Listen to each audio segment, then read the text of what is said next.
ಈ ಸುಕಳವಳವೇನು ಚಿತ್ತದ ಬಯಸಿಕೆಗೆ ಡೊಳ್ಳಾಸಬೇಕೆ ಮಗನೇ. ಈ ಸುಕಳವಳವೇನು ಚಿತ್ತದ ಬಯಸಿಕೆಗೆ ಡೊಳ್ಳಾಸಬೇಕೆ ವಿಲಾಸ ಕೂಡಯವೇನು ಹೇಳ ನೆನಗಿನ ಬಿರುಜಿಯ ವಾಸಿಗಳ ಪೈಸರವನು ಎನ್ನಲಿ ಸೂಸಬಾರದೆ ವಾಸಿಗಳ ಪೈಸರವನು ಎನ್ನಲಿ ಸೂಸಬಾರದೆ ನಿನ್ನ ಹರುಷಕ್ಕೆ ವೈಸರಬದೆ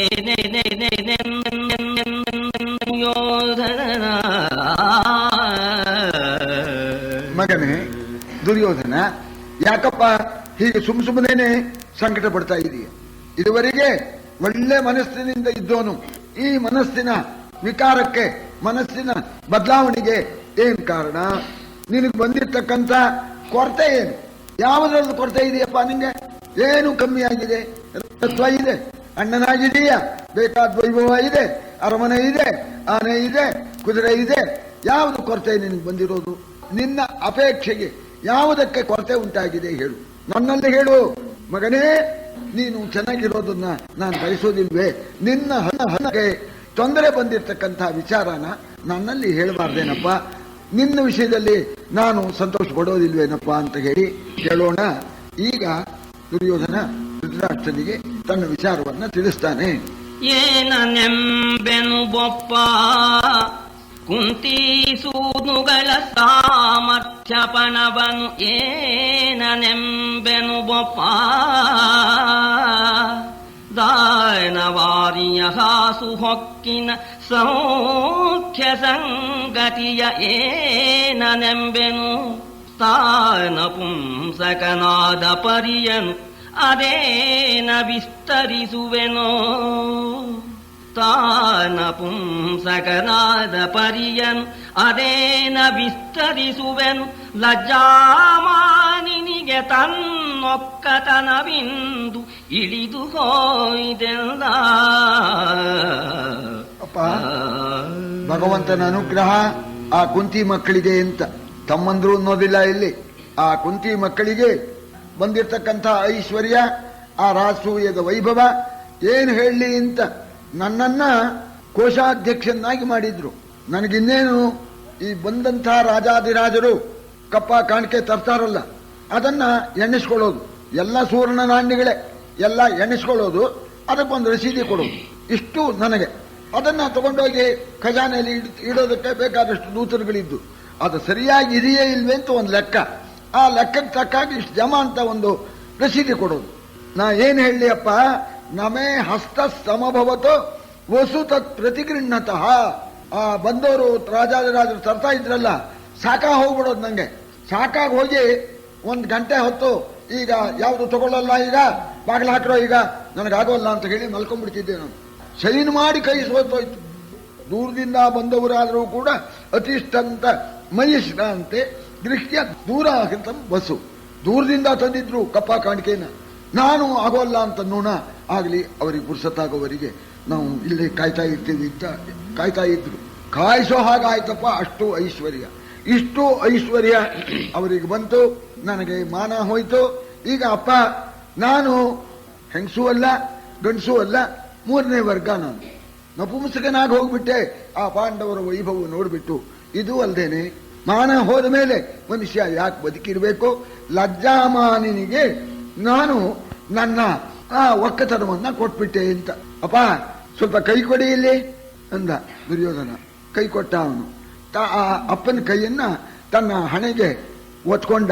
ಅಪ್ಪ, ಏನಿದೆ ಗೊತ್ತಾಯ್ತಾ ಅನ್ನೋಣ. ಯಾಕೋ ಉಪ್ಪಿಟ್ಟಿದೆಯಲ್ಲ ಅನ್ನೋಣ.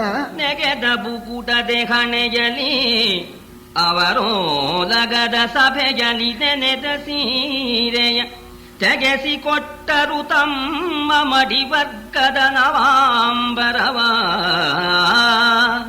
ಬೆಗಡುಗೊಳಿಸಿದರೆನ್ನನವರೋಲಗದ ಸೂಳೆಯರು,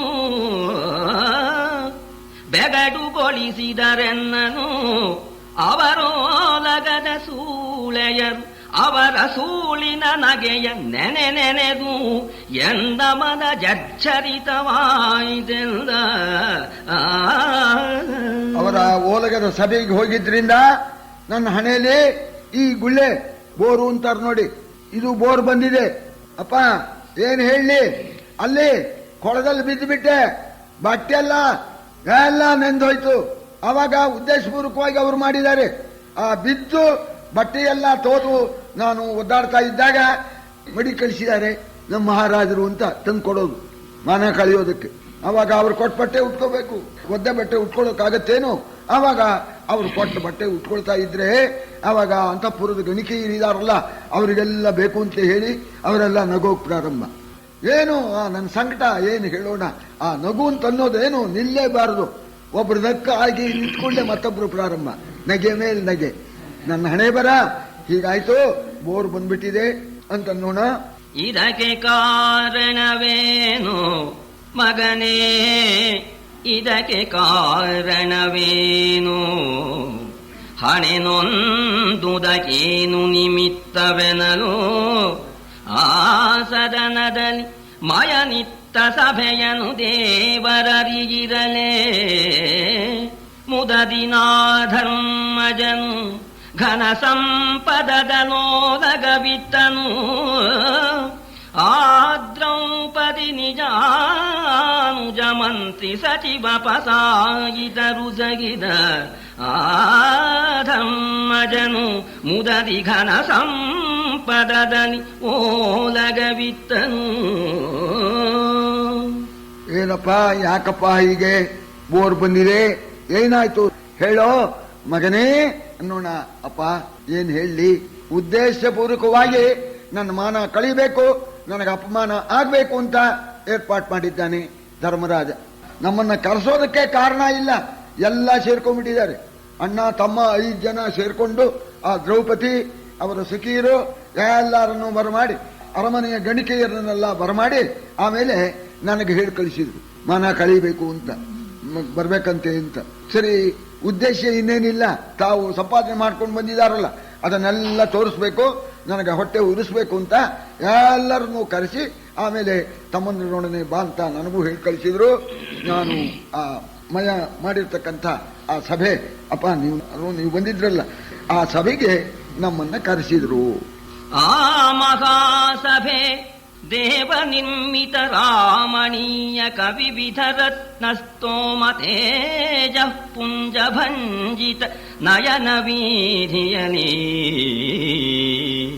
ಸಾಮದಲ್ಲಿ ನಮ್ಮನು ಯುಧಿಷ್ಠಿರ ಭೂಮಿಪತಿ ಕರೆಸಿದನು. ತನ್ನುದ್ದಾಮ ವಿಭವವನು ಎದಗೆ ತೋರನು ತತ್ಸಭಾಸ್ಥಳಗೆ. ನಾವು ಇಂಥ ಸಭೆನ ಮಾಡ್ಕೊಂಡ್ಬಿಟ್ಟಿದ್ದೇವೆ, ನಮ್ಮ ಸಮಾನ ವೈಭವ ಇಲ್ಲ, ಹೊಟ್ಟೆ ಉರಿಲಿ ಬರಲಿ ಅಂತ ಹೇಳಿ ಅಲ್ಲಿ ನಮ್ಮನ್ನ ಕರೆಸಿದ್ರು. ಬಾಯಲ್ಲಿ ಮಾತ್ರ ಒಳ್ಳೆ ಮಾತು, ಸಾಮದಿಂದ ತಮ್ಮ ಬಾರಪ್ಪ ನೋಡು ಇದು ಮಯ ಕಟ್ಟಿರೋದು, ಇದು ನೋಡು ಈ ರತ್ನ ಕಂಬ ನೋಡು, ಈ ರತ್ನದ ಗೋಡೆ ನೋಡು ಅಂತ ಒಳ್ಳೆ ಮಾತಾಡ್ತಾ ನಮ್ಮನ್ನ ಅವಮಾನ ಮಾಡಿ ನನಗೆ ಈ ತೊಂದರೆಯನ್ನ ತಂದಿದ್ದಾರೆ. ಅಪ್ಪ ಏನು ಹೇಳಿ, ಆ ಮಯಾಸುರ ಆ ಸಭೆಯನ್ನ ರಚನೆ ಮಾಡಿಕೊಟ್ಟಿದ್ದಾನೆ, ತಮ್ಮ ವೈಭವವನ್ನ ತೋರಿಸ್ತಾ ಇದ್ದಾರೆ. ಒಂದ್ ಕಡೆಯಲ್ಲಿ ಆ ಮಯಾ ಸಭೆಯಲ್ಲಿ ಏನ್ ಮಾಡಿದಾನೆ ಅಂದ್ರೆ ಕೊಳ ಇಲ್ಲ, ಒಂದಿಲ್ಲ, ಕಮಲಗಳೇ ಅರಳಿರೋ ಹಾಗೆ ಮಾಡಿದ್ದಾನೆ. ಇನ್ನೊಂದ್ ಕಡೆ ಕರ್ಕೊಂಡು ಹೋದ್ರೆ ಮಧ್ಯಾಹ್ನದಲ್ಲಿ ಬೆಳೆದಿಂಗ್ಳು ಬಿದ್ದಾಗ ಕಾಣ್ತಾ ಇದೆ. ಇನ್ನೊಂದ್ ಕಡೆ ಹೋದ್ರೆ ಯಮನ ನದಿನೇ ಅಲ್ಲಿ ತಂದಿದ್ದಾರೋ ಅನ್ನೋ ಕಾಣ್ತಾ ಇದೆ. ಇದೆಲ್ಲ ನಮ್ಮ ವೈಭವ ಆಗಿದೆ, ನಿಮಗೇನಿದೆಯೋ ಅಂತನ್ನೋದು ನಮ್ಮನ್ನ ಹಾಸ್ಯ ಮಾಡೋದಕ್ಕೋಸ್ಕರ ಈ ರೀತಿ ಮಾಡಿದ್ರು ಅಂತ. ಯಾರೋ ಒಬ್ರು ಬಂಗಾರದ ಈ ಕಪ್ ಮಾಡಿಸ್ಕೊಂಡ್ಬಿಟ್ಟಿದ್ರು ಕೈ ಬೆಳೆನ, ಬಂಗಾರ ಎಷ್ಟು ಬೆಲೆ ಅದನ್ನು ತೋರಿಸ್ಬೇಕಾಗಿದೆ. ಆಗ ಅವನು ಏನ್ ಮಾಡ್ದ, ಎಲ್ಲ ಜನ ಎಲ್ಲ ಕೂತಿದ್ರು, ಅಲ್ಲಿ ಬಂದ ಅವನು ಬಂದು, ಸ್ವಾಮಿ ನಮ್ದು ಇಷ್ಟ ಎತ್ತರದ ಕರ ನೀವೆಲ್ಲರೂ ನೋಡಿದ್ರಾ ಅಂತ ಕೈ ನೀಡಿದ ಅವನು. ಅಲ್ಲಿ ಉದ್ದೇಶ ಅವನ ಕರವು ಇದೆಯೋ ಹೋಗಿದೆಯೋ ಗೊತ್ತಿಲ್ಲ, ಈ ಬಳೆ ನೋಡ್ಲಿ ಅಂತ. ಆವಾಗ ಅಲ್ಲಿ ಇನ್ನೊಬ್ಬನಿದ್ದ, ಅವ ಬಂಗಾರದ ಉಡುಗಾರ ಮಾಡ್ಕೊಂಡಿದ್ದ. ಅವನು ನೋಡ್ದ, ಎಲ್ಲ ಇವನು ಬಳೆ ತೋರಿಸ್ತಾ ಇದ್ದಾನಲ್ಲ, ಇವನಿಗೆ ಕೈ ಕೊಡ್ಬೇಕು ಅಂತ ಅವನು ಎದ್ದು ನಿಂತ್ಕೊಂಡು, ನಿಮ್ದೇ ಏನು ಕರ ಇಷ್ಟುದ್ದ ನೀರಿನಲ್ಲಿತ್ತು ಅಂತ ಆ ಬಂಗಾರದ ಉಡುಗಾರ ತೋರಿಸಿದ. ಬಾಯಿ ಮುಚ್ಕೊಂಡು ಹೋದ. ಅಪ್ಪ ಹಾಗಾಗ್ಬೇಕಾಗಿದೆ, ಈಗ ಹಾಗಾಗ್ಬೇಕಾಗಿದೆ. ಆ ರೀತಿ ಬೇಕು ಅಂತಲೇ ಉದ್ದೇಶಪೂರ್ವಕವಾಗಿ ನಮಗೆ ಇಲ್ವಲ್ಲ ಅಂತ ಮೂದಲ್ಸೋಣ, ಹಾಸ್ಯ ಮಾಡೋಣ, ಹೊಟ್ಟೆ ಉರಿಸೋಣ ಅಂತಲೇನೆ, ಬೇಕು ಅಂತಲೇನೆ. ಅಪ್ಪ ಏನ್ ಹೇಳಿ, ಇಷ್ಟೇ ಅಲ್ಲ, ಮಾನ ಕಳೆಯೋದಕ್ಕೆ ಇನ್ನೂ ಏರ್ಪಾಟ್ ಮಾಡಿದ್ದಾರೆ. ಮುಂದೆ ವಿಮಲ ಸ್ಫಟಿಕ ಭೂಮಿಯದೊಂದು ಠಾವಿನೊಳೀಕ್ಷಿಸುದ ಕೊಳನೆಂದು ಬಗೆದೆನು ನಿಂದು ಸಂವರಿಸಿದೆನು ಮುಂಜರಗ. ಕರ್ಕೊಂಡು ಹೋಗ್ತಾ ಇದ್ದಾರೆ. ಏನಪ್ಪ, ಯಾವ್ದು ನೋಡ್ಲಿ, ಯಾವ್ದು ಬಿಡ್ಲಿ, ಆ ಕಂಬ ನೋಡ್ಲೆ, ಮುಂಡಿಗೆ ನೋಡ್ಲೆ, ಗೋಡೆ ನೋಡ್ಲೆ, ಏನ್ ನೋಡ್ಲಿ, ಒಂದು ಕಕ್ಕ ಬಿಕ್ಕಿ ಆಗ್ಬಿಟ್ಟಿದ್ದೀನಿ. ಹಾಗೆ ಕರ್ಕೊಂಡು ಹೋಗ್ತಾ ಇದ್ದಾರೆ. ಮುಂದೆ ನೋಡ್ತಾ ಇದ್ದೇನೆ, ಆ ಮಯ ಏನು ಕೈ ಚಳಕ ಮಾಡ್ಬಿಟ್ಟಿದ್ದಾನೋ ಏನೋ, ಸ್ಫಟಿಕ ಶಿಲೆಗಳಿಂದ ಅಲ್ಲಿ ಹಾಸ್ಬಿಟ್ಟಿದ್ದಾನೆ. ಅದು ಹ್ಯಾಕ್ ಕಾಣ್ತಾ ಇದೆ ಅಂದ್ರೆ, ಒಳ್ಳೆ ತಿಳಿ ನೀರಿದ ಕೊಳ ಕಾಣೋ ಹಾಗೆ ಕಾಣಿಸ್ದಂಗೆ ಹಂಗೆ ಮಾಡಿದ್ದಾವ. ಅವರು ಹೇಳಿದ್ರೆ, ನೋಡಪ್ಪ ಇದು ಹೀಗೆ ಕಾಣಿದಾನೆ, ಇದು ಕೊಳ ಅಲ್ಲ ಅಂತ ಹೇಳಿದ್ರೆ, ಯಾಕೆ ಹೇಳ್ತಾರೆ, ನನ್ನ ಮಾನ ಕಳಿಬೇಕು, ಅದಕ್ಕೆ ಹೇಳಲಿಲ್ಲ. ಸರಿ ಹೋಗ್ತಾ ಇದ್ದಿ, ನೋಡಿದೆ ನಾನು, ಓ ಇಲ್ಲಿ ಕೊಳ ಇದೆ, ಇಲ್ಲಿ ಬಟ್ಟೆ ನೆಂದು ಹೋಗ್ಬಿಡುತ್ತೆ ಅಂತ ಬಟ್ಟೆನ ಸ್ವಲ್ಪ ಮೇಲಕ್ಕೆ ಎತ್ಕೊಂಡ್ರೆ ಒಂದು ದ್ರೌಪದಿ ಸಹಿತ ನಾರಿ ವೃಂದ ಕೈಗಳ ಕೊಯ್ದು ಮಿಗೆ ಗೊಳ್ಳೆಂದು ನಕ್ಕುದು. ದ್ರೌಪದಿ ಸಹಿತ ನಾರಿ ವೃಂದ ಕೈಗಳ ಕೊಯ್ದು ಮಿಗೆ ಗೊಳ್ಳೆಂದು ನಕ್ಕುದು. ನೊಂದು ತಲೆವಾಗಿದೆನು ಲಜ್ಜೆಯನಿ. ಮೊದಲೇ ಹೇಳ್ಕೊಟ್ಟು ಏರ್ಪಾಟ್ ಮಾಡಿದ್ದಾರೆ. ಹೀಗೆ ಮಾಡಿದ ಕೂಡಲೇನೆ ಚಪ್ಪಾಳೆ ಹೊಡ್ಕೊಂಡು ನೀವೆಲ್ಲ ನಕ್ಬಿಡ್ಬೇಕು, ಹಾಸ್ಯ ಮಾಡಬೇಕು ಅಂತ.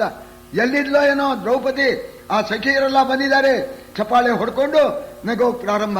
ಏನ್ ಮಾಡ್ಲಿ ಅಪ್ಪ, ಯಾರಿಗೆ ಹೇಳ್ಕೊಳ್ಳಿ, ತಲೆ ತಗ್ಗಿಸಿಬಿಟ್ಟೆ. ಈ ರೀತಿ ಅವರು ಮಾನ ಕಳೆದ್ರು, ಮಾನ ಹೋಗಿ ತಲೆ ತಗ್ಗಿಸ್ಕೊಂಡೆ. ಆಮೇಲೆ ತಿಳ್ಕೊಂಡೆ, ಓ ಇಲ್ಲಿ ಅಲ್ಲಲ್ಲಿ ಸರೋವರ ಇರೋ ಹಾಗೆ ಆ ಮಯಾಸುರ ನಿರ್ಮಾಣ ಮಾಡಿದಾನೆ, ಎಲ್ಲೂ ಸರೋವರ ಇಲ್ಲ ಅಂತ ತಿಳ್ಕೊಂಡೆ ನಾನು. ಊಹೆಯ ನಿತಡವರಿಸಿ ಹೆಜ್ಜೆಯ ಗಾಹುಗತಗದೊಳಿಡುತ್ತ ಕಾಂತಿಯ ಸೋಹೆಯರಿಯದೆ ಬೀದಿಯಲಿ ಕಂಡೆನು ಸರೋವರವ. ಆ ಹರಿಬವನು ಮುರಿವೆನೆಂದು, ಆ ಹರಿಬವನು ಮುರಿವೆನೆಂದು ಇದನು ಹಿಸಿದೆನಾ ಸ್ಫಟಿಕವೆಂದುತ್ಸಾಹಿಸಲು ನೀರಾಯಿತು ನೆನೆದೆನು ನಾಭಿದಘ್ನದಲ್ಲಿ.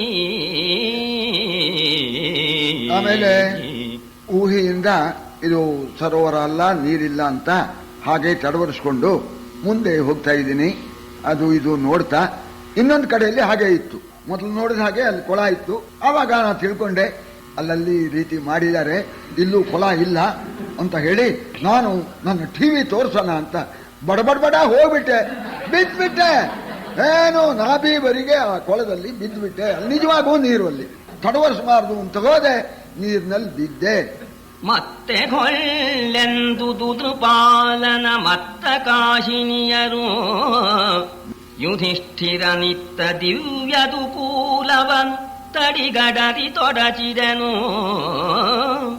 ಬತ್ತಿತೆನ್ನಭಿಮಾನ ಜಲನಿಧಿ ಮತ್ತೆ ಮಾರಿಯ ಮಸಕವನು ನೀ ಚಿತ್ತವಿಸಿದೆ ಬೊಪ್ಪ ಎಂದನು ಕೌರವರ ರಾಯ. ಮತ್ತೆ ಯಥಾ ಪ್ರಕಾರ ಅಲ್ಲೂ ಬಂದ್ಬಿಟ್ಟಿದ್ದಾರೆ, ಗೊಳ್ಳಂತ ನಗ್ತಾ ಇದ್ದಾರೆ. ಆಗ ಧರ್ಮರಾಜ ಬಂದ್ಬಿಟ್ಟು, ದುರ್ಯೋಧನ ಮೇಲಕ್ಕೆ ಬಾಪ್ಪ, ಬಟ್ಟೆ ತಗೊಂಡ್ಬಂದಿದ್ದೀನಿ, ಉಟ್ಕೊಳ್ಳಪ್ಪ ಪೀತಾಂಬರಾನ ಅಂತ ಪೀತಾಂಬರ ಕೊಟ್ಟ, ಉಟ್ಕೊಂಡೆ. ಇಷ್ಟಕ್ಕಾಗಲಿಲ್ಲ, ಇನ್ನೂ ಹೆಚ್ಚು ತೊಂದರೆ ಕೊಟ್ರು. ನನ್ನ ಅಭಿಮಾನ ಎಂಬತಕ್ಕಂಥ ಸಮುದ್ರ ಬತ್ತಿ ಹೋಯಿತು. ಇಷ್ಟೇ ಅಲ್ಲ, ಇನ್ನೂ ಮುಂದೆ ಮಾರಿ ಯಾವ ರೀತಿ ತೊಂದರೆ ಕೊಡುತ್ತೋ ಆ ರೀತಿ ನನಗೆ ತೊಂದರೆ ಕೊಟ್ಟಿದ್ದಾರೆ. ಆ ಕಥೆ ಹೇಳ್ತೇನೆ ಕೇಳು. ನಂಬಿಸಿದುದೊಂದೆಡೆಯ ಬಾಗಿಲು ಬಿಂಬಿಸಿದು ಭಿತ್ತಿಯಲಿ ತತ್ಪ್ರತಿಬಿಂಬವೆಂದಾನರಿಯದೆ ಒಡಗಾಯಿದೆನು ಚೌಕಿಗೆಯ ಎಂಬೆದೇದನು ಹೊರಳಿ ನಗುವ ನಿತಂಬಿನಿಯರನು ಎಂಬೆನೇನನು ಭೀಮ ಪಾರ್ಥರ ಡಂಬರವ ಕಂಡು ಅಸುವ ಹಿಡಿದೆನು ಭೀಮ ಪಾರ್ಥರ ಡಂಬರವ ಕಂಡು ಅಸುವ ಹಿಡಿದೆನು ನೋಡಿಕೊಳ್ಳೆಂದ. ಹಾಗೆ ಹೋಗ್ತಾ ಇದ್ದೆ, ಅಲ್ಲಿರೋದು ರತ್ನದ ಗೋಡೆ. ವಾಸ್ತವವಾಗಿ ಆ ಗೋಡೆ ನೋಡಿದ್ರೆ ನಿಜವಾದ ಬಾಗಿಲು ಎಲ್ಲೋ ಇದೆ, ಆ ಬಾಗಿಲಿನ ನೆರಳು ಈ ಗೋಡೆ ಮೇಲೆ ಬೀಳೋ ಹಾಗೆ ಮಾಡಿದ್ದಾರೆ. ಅವನ್ ಶಿಲ್ಪ ಚಾತುರ್ಯ. ವಾಸ್ತವವಾಗಿ ಅವರು ನಮಗೆ ಅವಮಾನ ಮಾಡಬಾರ್ದು ಅಂತ ಇದ್ದಿದ್ರೆ ಅವರು ಹೇಳ್ಬೇಕಾಗಿತ್ತು, ನೋಡಪ್ಪ ಮಯ ನಿರ್ಮಾಣ ಮಾಡಿರೋದನ್ನ ದುರ್ಯೋಧನ, ಇಲ್ಲಿ ಬಾಗಿಲಿಲ್ಲ, ಬಾಗಿಲಿದ್ದ ಕಾಣೋದಿಲ್ಲ ಏನಪ್ಪ, ಹುಷಾರಪ್ಪ, ಈ ರೀತಿ ಮಾಡಿದಾನೆ ಅಂತ ಹೇಳ್ಬೇಕು. ನಾನೇನು ಮಾಡಿದೆ, ಇಲ್ಲಿದ್ದು ಅವರೆಲ್ಲ ಹೆಣ್ಮಕ್ಳು ಮತ್ತೆ ನಾನು ನೀರು ಕೊಳದಲ್ಲಿ ಬಿದ್ದಿದ್ದು ನೋಡಿ ಹಾಸ್ಯ ಮಾಡಿದ್ ನೋಡಿ ಇಲ್ಲಿ ಇರಬಾರ್ದು, ಈ ಸಭೆ ಒಳಗೆ ಹೊರಟೋಗ್ಬಿಡೋಣ ಅಂತ ನಿಜವಾದ ಬಾಗಿಲು ಅಂತ ತಿಳ್ಕೊಂಡೆ. ನಾನು ಮುಖ ನಾಚಿಕೆಯಾಗಿ ಬೇಗ ಹೋಗ್ಬಿಡೋಣ ಅಂತ ಹೋದೆ. ಅಲ್ಲಿ ಬಾಗಿಲಲ್ಲ, ಅದು ಬಾಗಿಲು ಎಲ್ಲೋ ಇದೆ, ಅದ್ರದ್ದು ನೆರಳು ನಿಜವಾದ ಬಾಗಿಲಲ್ಲ. ಹೊಡೀತು ಅಪ್ಪ, ಹಣಿಗೆ ಹೊಡೀತು, ಹಣೆ ಬೋರು ಬಂದ್ಬಿಟ್ಟಿದೆ. ಆವಾಗ ಆ ಭೀಮಾರ್ಜುನ ಅವರು ಏನು ಬಹಳ ನೋವಾಯ್ತಾ ಅಂತ ಬೇರೆ ಈ ರೀತಿಯಾಗಿ ನನ್ನನ್ನ ಹಾಸ್ಯ ಮಾಡಿದ್ರು. ನೊಂದು ದೇಹಣೆ ಮನದೊಳಗೆ ಕಡು ನೊಂದೆನು, ಮನದೊಳಗೆ ಕಡು ನೊಂದೆನು, ಅವಧಿರ ನಗೆಗೆ ನಡೆದೆನು, ಮುಂದನೋವರಿ ಬಾಗಿಲನು ಕಂಡು ಎನ್ನ ಮನದೊಳಗೆ ಹಿಂದೆ ಹೇರಿದ ಭಂಗವೇ ಸಾಕೆಂದು, ಹಿಂದೆ ಹೇರಿದ ಭಂಗವೇ ಸಾಕೆಂದು ಸುಪ್ರೌಢಿಯಲಿ ಬಾಗಿಲನೊಂದು ಠಾವಿನೊಳರಸಿ ತಡವರಿಸಿದೆನು ಭಿತ್ತಿಗಳ. ಬಹಳ ಸಂಕಟ ಪಟ್ಕೊಂಡು ಅವರು ಹಾಸ್ಯ ಮಾಡಿದ್ದನ್ನ ಸರಿಸಲಾರ್ದೇನೆ ಹಾಗೆಯೇ ಹೋಗ್ತಾ ಇದ್ದೆ. ಅಲ್ಲಿ ಒಂದು ದೊಡ್ಡ ಕೊಠಡಿ, ಆ ಕೊಠಡಿಗೆ ಬಾಗಿಲು ಇದೆ. ಇಲ್ಲಿ ನೋಡಿದಂತೇನೆ ಅಲ್ಲಿ ಬಾಗಿಲು ಕಾಣಿಸ್ತು. ಆಗ ಈ ಬಾಗಿಲು ಹೌದೋ ಅಲ್ವೋ, ಹೋದ್ರೆ ಹಣಿಗೆ ಹೊಡೆಯುತ್ತೋ ಏನೋ, ಏನ್ ಮಾಡೋದು ಅಂತ ಹೇಳಿ ಮೆಲ್ಲಿಗೆ ಹಾಗೇನೆ ತಡವರಿಸ್ತಾ ಹೋದೆ. ಬಾಗಿಲಲ್ಲ ಅಂತ ಮಾಡ್ಕೊಂಡು ತಡವರಿಸ್ತಾ ಹೋದ್ರೆ ಆ ಭೀಮ, ಧೃತರಾಷ್ಟ್ರನ ಮಗನೇ, ಇದು ಬಾಗಿಲು ಅದಲ್ಲ, ಅದು ನೆರಳು, ಇಲ್ಲಿ ಬಾಗಿಲಿದೆ ಅಂತ ಹೇಳೋದೆ ಅಂತ ಅಪ್ಪನ್ನು ಸೇರಿಸಿದ. ಧೃತರಾಷ್ಟ್ರನ ಮಗನೇ ಅಂದ್ರೆ ಕುರುಡನ ಮಗನೇ ಅಂತ ತೋರಿಸಿದ. ಅಪ್ಪ ಏನು ಹೇಳೋಣ, ನನ್ನ ಸಂಕಟನ ಯಾರ ಮುಂದೆ ಹೇಳ್ಕೊಳ್ಳಿ. ಹಣೆಯಲ್ಲಿ ಒಡೆದು ಬಿಟ್ಟು ಬೋರ್ ಬಂತು. ಒಡ್ಡಬಿಸಿತೆನ್ನಾಟ ಒಡ್ಡಬಿಸಿತೆನ್ನಾಟ ನಗೆಯೊಳಗಡ್ಡ ಬಿದ್ದಳು ಪಾಂಡು ಪುತ್ರರ ಬೊಡ್ಡಿ ಬಿಂಕದಲ್ಲಿ.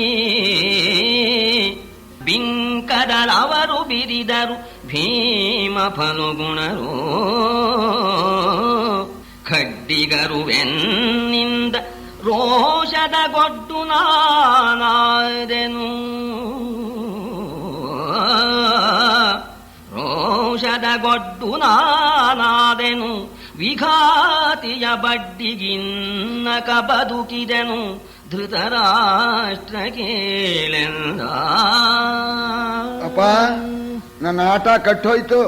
ಆ ಪಾಂಡವರ ಬೊಡ್ಡಿ ಅಂದ್ರೆ ವೇಶ್ಯಾಸ್ತ್ರೀ ಅಂತ ಅರ್ಥ ಹೇಳ್ತಾ ಇದ್ದಾನೆ ಇವನು. ಪಾಂಡವರ ಬೊಡ್ಡಿ ಕೈ ಚಪಾಳೆ ಹೊಡ್ಕೊಂಡು ನಕ್ಬಿಟ್ಟು ನನ್ನ ಮಾನವನ್ನ ಕಳೆಯುವಂಥದ್ಲಾಗ್ಲು.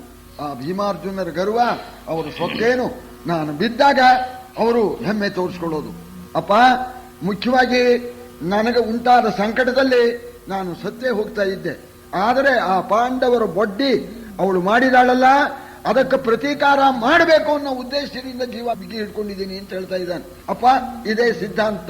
ಸಿಂಗಿಯನು ಬಿತ್ತಿದೆನೋ ಪಾಂಡವರಂಗದನಿ, ಸಿಂಗಿಯನು ಬಿತ್ತಿದೆನು ತತ್ಫಲದ ಬೆಳಸಿನ ಸಿಂಗಿಯಲಿ ತಾಸಾವೆನು, ಅಲ್ಲದೊಳಗ್ನಿಕುಂಡದಲ್ಲಿ ಭಂಗಿಸುವೆನು, ಅಲ್ಲದೊಳಗ್ನಿಕುಂಡದಲ್ಲಿ ಭಂಗಿಸುವೆನು, ಆ ಫಲದೊಳು ಎನ್ನನು ನುಂಗಬೇಹುದು ಬನ್ನಿ, ಆ ಫಲದೊಳೆನ್ನ ನಾನು ನುಂಗಬೇಹುದು ವನ್ಹಿ ಮೇಣಿ ಗಂಗೆಯಲಿ ಬಿದ್ದು ಒಡಲ ನೀಗುವೆನೆನು ತಬಿಸು ಸುಯ್ದ